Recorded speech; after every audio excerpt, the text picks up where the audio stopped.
próximo tema é leitura histórica versus leitura alegórica. Esse é um tema, inclusive, que me interessa muito, até pessoalmente, e que eu não já antecipo que eu não vou ter uma postura muito definitiva sobre isso. Mas, o que é isso aqui, né? É porque uma pessoa fez um comentário falando no vídeo da queda de Lúcifer, falando assim, tem duas leituras que eu considero problemáticas, que é a leitura fundamentalista, que vê no texto de Lúcifer, por exemplo, né, no texto lá de Isaías 14, que vê só o diabo no texto, que lê fora do contexto, não entende e coloca só o diabo ali. E tem a leitura dos liberais, como ele colocou, né? Tem uma leitura mais acadêmica, um pouco mais cética, mais historicamente embasada, aqui eu já tomando um pouco de partido da coisa, né? Que só vê o sentido histórico e ignora o sentido alegórico. Essa foi a crítica, né? Então, assim, Santo Agostinho, por exemplo, como eu mostrei lá no vídeo, ele considera os dois sentidos simultaneamente. Ele considera que a passagem de Isaías 14 fala do diabo a partir do exemplo histórico do rei da Babilônia. Então ele combina essas duas coisas. Então há um sentido histórico e há um sentido também alegórico, que é uma forma de leitura da Bíblia muito comum, né? Na Antiguidade, na Idade Média até hoje, né? Mas na Idade Média isso foi meio que definido, se cristalizou como 4 níveis de leitura da Bíblia, geralmente se fala, né? Que é o nível gramático histórico, que é o sentido mais literal, o nível alegórico, que é assim, o que essa história significa para além dela mesma, né? Os elementos dessa história, que outros elementos que ela significa. E aí você tem, além do nível histórico e alegórico, você tem o nível anagógico, que é o efeito místico do texto, por assim dizer, né? O quanto que aquele texto te faz ascender é, espiritualmente. Né? Isso tem um paralelo com a anagogia dos neoplatônicos e tal, que influencia muito o cristianismo, né? O cristianismo medieval e o cristianismo ocidental de uma forma geral. E oriental, né? As igrejas ortodoxas também são muito influenciadas pelos platonismos vários. E o quarto nível eu esqueci. É acho que ético, talvez? Não, nível histórico, alegórico, anagógico. Esqueci o outro. Mas, então, assim, as pessoas liam um mesmo texto com vários níveis de interpretação. A questão é o seguinte: esse é um canal de história, né? Então, o meu interesse é pela leitura histórica. Mas eu não quero terminar a discussão aí. Eu acho que é interessante a gente conversar sobre isso, porque tem uma coisa histórica sobre a leitura, sobre a história da interpretação da Bíblia e sobre a história da interpretação de textos sagrados de uma forma geral, que eu acho que é uma reflexão que eu acho, pelo menos, interessante, que eu queria compartilhar com vocês, que é que muitas vezes a interpretação chamada alegórica me parece ser, parece outros autores também, eu não inventei isso não. O James Gunkel é a minha principal referência quanto a isso. Eu li, acho que pela primeira vez, essa ideia nele, que é um judeu, inclusive, professor emérito de estudos judaicos de Harvard, para dar uma carteirada, né? Mas o Gunkel ele fala o seguinte, que a leitura alegórica dos textos, a leitura para além do sentido histórico, ela sempre surge mais tardiamente na história. Você come a interpretação vai ficando cada vez mais alegórica, cada vez mais simbólica, cada vez mais indireta, quanto mais o tempo passa. O que parece ser uma tentativa de salvar a relevância do texto. Como assim?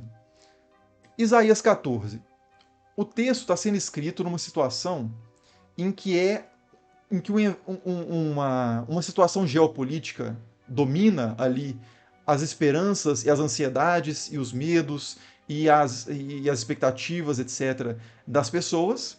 Então é um texto que fala sobre a queda do opressor, da Babilônia, no caso, que fala sobre a restauração da autonomia do povo de Judá depois do exílio.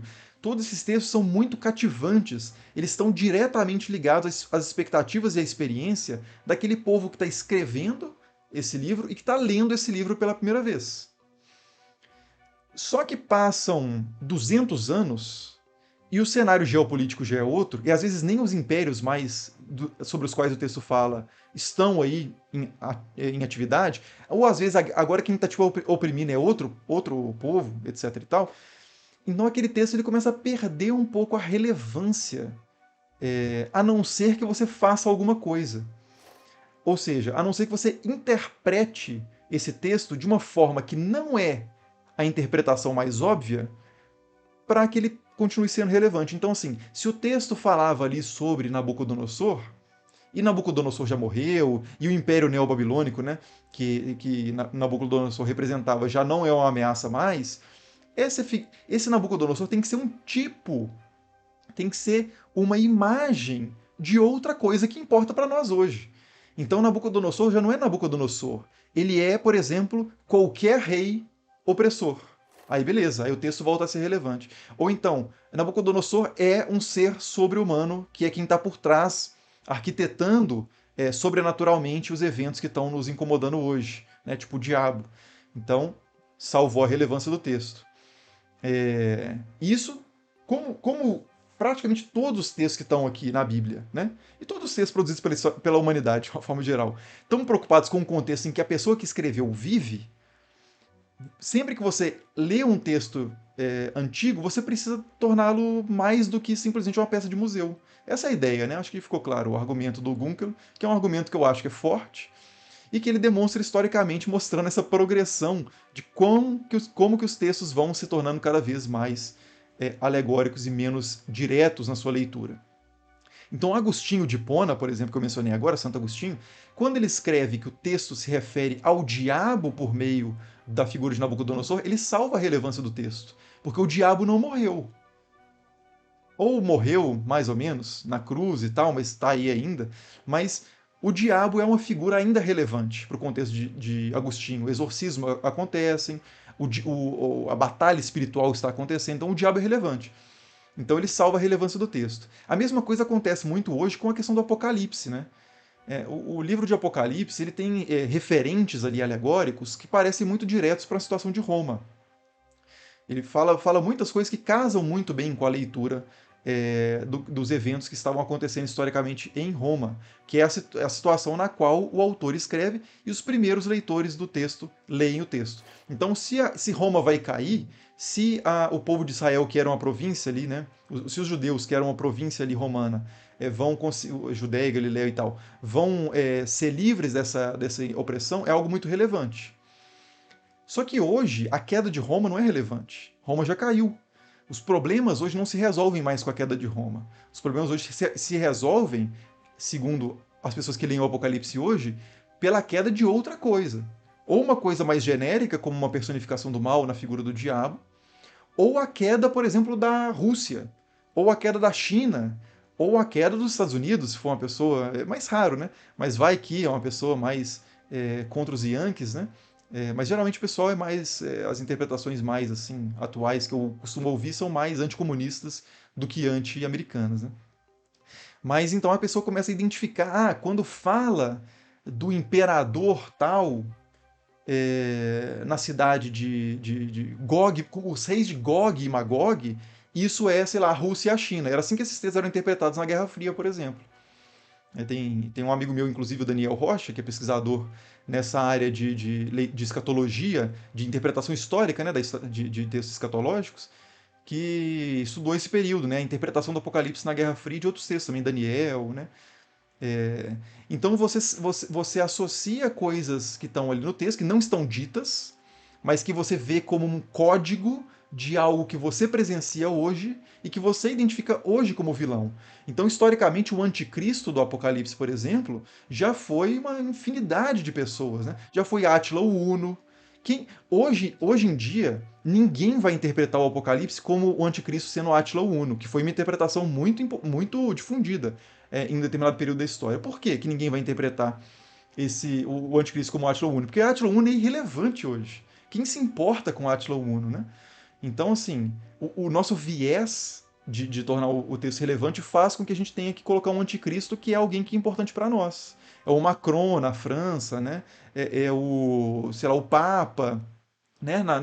Nos tempos da Reforma Protestante, o Papa foi colocado como anticristo. No período da Reforma, da Revolução Gloriosa ali na Inglaterra, o Oliver Cromwell foi colocado como anticristo e adversários do Oliver Cromwell foram colocados como anticristo, né? Dependendo de que partido você estava. Então, o anticristo é vai variando. Porque o texto não pode ser, o anticristo não pode ser Nero, por exemplo. Não pode ser Nero redivivo, que é uma hipótese histórica. Ele tem que ser uma pessoa que é mais relevante hoje. Então, assim, vários textos históricos, vários textos bíblicos, e isso se aplica a outras culturas também, né? Os yuga dos hindus, né, são interpretados de outras formas hoje. As pessoas, um texto que parece meio inútil de cosmologia em um texto budista falando sobre as estrelas, movimento das estrelas, como hoje é outro tipo de discurso científico que nos dá as explicações para isso, a gente tem que buscar outros sentidos no texto para além disso, porque se a gente pegar um texto cosmológico que tenta explicar como é que as estrelas funcionam, o livro de Enoch, por exemplo, ele tem um dos livros que chama Livro Astronômico, né, o livro dos luminares, que ele fala sobre os ventos e os portões que fazem parte da dinâmica dos astros. Por que os astros mantêm sua regularidade? Porque tem todos uns mecanismos, etc. e tal. Só que isso hoje em dia é absolutamente irrelevante do ponto de vista astronômico, porque a nossa forma de acesso a esse conhecimento é diferente. Então você tem que buscar um significado mais espiritualizado, um significado mais, etc. Vocês entenderam a reflexão que eu estou propondo aqui, né? Então, assim, os textos antigos, eles têm uma dimensão alegórica? Tem. Mas as alegorias tratam de eventos muito distantes dos tempos em que eles foram escritos? Eu acredito que não.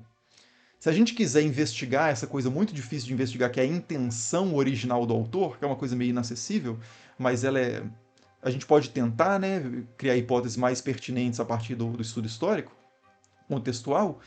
É, as alegorias, elas vão se referir, é muito mais plausível que elas sejam referências a coisas que sejam relevantes no presente.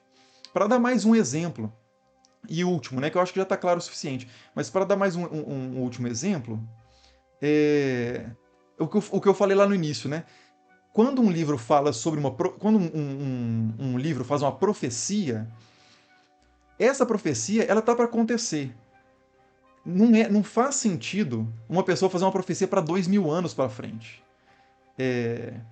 Só faz sentido, igual eu falei, se você pega um personagem que é, por exemplo, 500 anos anterior a você. Então vamos supor, o livro de Daniel. Hoje em dia, aqui entra numa polêmica, né? Depois a gente pode fazer um vídeo sobre a datação de Daniel e tal, mas vamos por uma perspectiva específica aqui, tá? Não precisa acreditar em nada que eu tô falando, obviamente, cada um tem a sua visão e tal. Tô só colocando alguns temas aí, alguns assuntos, que depois vocês mastiguem aí e façam a digestão segundo as suas preferências. Mas o livro de Daniel, hoje em dia, ele é datado geralmente ali por volta de meados do século II. Então, porque ele é um livro que as suas profecias, elas casam muito bem com eventos do período helenístico, ali de Alexandre o Grande, depois da sucessão de Alexandre o Grande, com Seleucidas e depois com Antíoco IV, e casa muito bem com isso. Então, você tem duas possibilidades, né? Ou Daniel, de fato, nos tempos do exílio babilônico, no século VI a.C., então 4 séculos remoto, né, ao evento que ele está descrevendo, ele teve uma revelação de fato e escreveu uma profecia para 400 anos para frente, ou um autor escreveu no século II, atribuindo uma profecia a Daniel para acontecer mais ou menos 400 anos para frente. Aí ele fala sobre o presente dele como se fosse uma profecia do futuro de uma pessoa importante do passado. Vários textos existem, talvez não seja o caso de Daniel, né, se você não achar que seja o caso, mas há infinitos casos desse tipo na chamada literatura apócrifa e pseudepígrafa. Então, o caso do livro de Enoque, o Testamento de Moisés é um texto atribuído a Moisés, os Jubileus é um texto atribuído a Moisés, o Testamento de Abraão é um texto atribuído a Abraão, mas são todos textos que as pessoas falam com muita tranquilidade, mesmo quem é crente e que não tem esses textos no cânon, né? Aí fica mais fácil. Falam que esses textos são ali do século III para frente. Não são textos originalmente de Abraão, de Moisés, de Adão e Eva. São pseudepígrafos, são falsas atribuições para você colocar palavras na boca de pessoas que são muito mais relevantes do que você. Se eu escrevo uma coisa falando que o Henrique falou, é inútil. Mas se eu falo que foi Moisés que falou, pô, aí as pessoas vão ouvir, né? Então se atribui a uma pessoa que tem muita autoridade no passado e faz ela fazer uma profecia de longa duração, mas a profecia de longa duração faz sentido porque ela cai na sua curta duração, né? Então, o livro de Enoque é um exemplo, né? Um livro que faz profecias ali para o período dos Macabeus, que é o período em que o cara está vivendo, e atribui isso a Enoque. É, Enfim, né? Então isso é o que chama. Eu vou depois, quando eu fizer o vídeo sobre o livro de Enoque, eu vou trazer essa reflexão de forma mais organizada, né? Que é chamado de vaticínio ex evento ou profecia historicizada. Tem alguns títulos para isso, né? Alguns nomes para isso. Mas é até uma forma de datar esses textos, né? Se um texto fala de Antíoco IV, ele deve ser posterior a Antíoco IV, né? Se um texto fala sobre Napoleão, provavelmente ele é posterior a Napoleão. Se fala de Júlio César, provavelmente ele é posterior a Júlio César. Mas no caso dos livros sagrados, as pessoas costumam abrir uma exceção para isso, né? Não, talvez o cara realmente tenha profetizado um evento que aconteceu 400 anos para frente.